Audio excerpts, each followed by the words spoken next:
everybody, today we're going to do horizontal addition with slightly larger numbers. So let's have a look what I've got on the board. 26 plus 35. So we know that first we need to add up our tens and add up our ones. Let's break up our numbers. 26 is 20 and 6. 35 is 30 and 5. So first, we're going to add up our tens. 20 plus 30 is 50. 6 plus 5 is 11.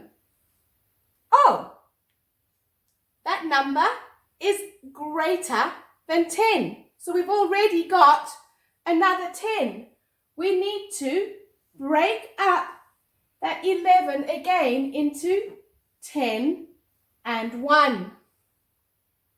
So now 50 plus 10 is 60 plus the extra 1 equals 61. So 26 plus 35 equals 61. Parents, you may think that that looks very messy and that looks very complicated to solve.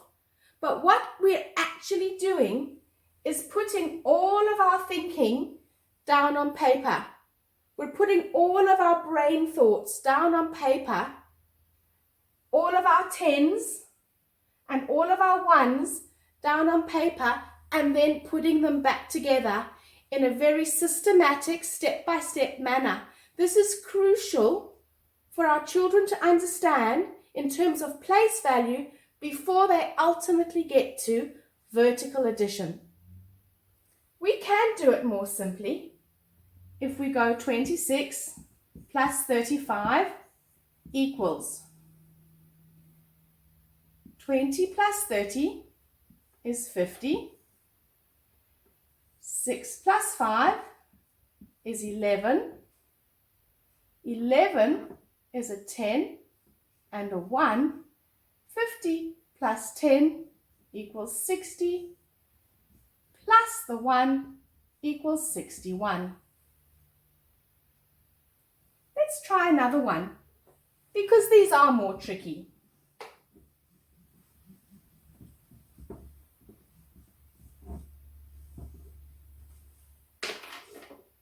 We might try the sum. 58 plus 39 equals. Right, break it up into its place value. 58 is 50 plus 8. 39 is 30 plus 9. 50 plus 30 is 80. 8 plus 9 is 17. 17 is greater than 10. So we need to break it up into tens and ones. 17 is 10 and 7. So now 80 plus 10 is 90. 90 plus 7 equals 97.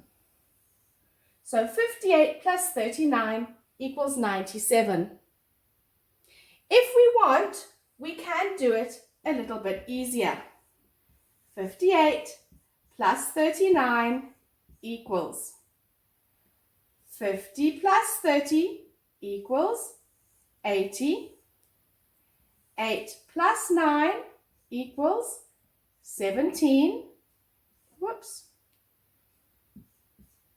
17 is 10 and 7. 80 plus 10 equals 90 plus the extra 7, which equals 97. All right, that is a little bit easier, but that is showing us step by step, tens and ones, brain thinking. Give a few more a go. Good luck. Have a great day.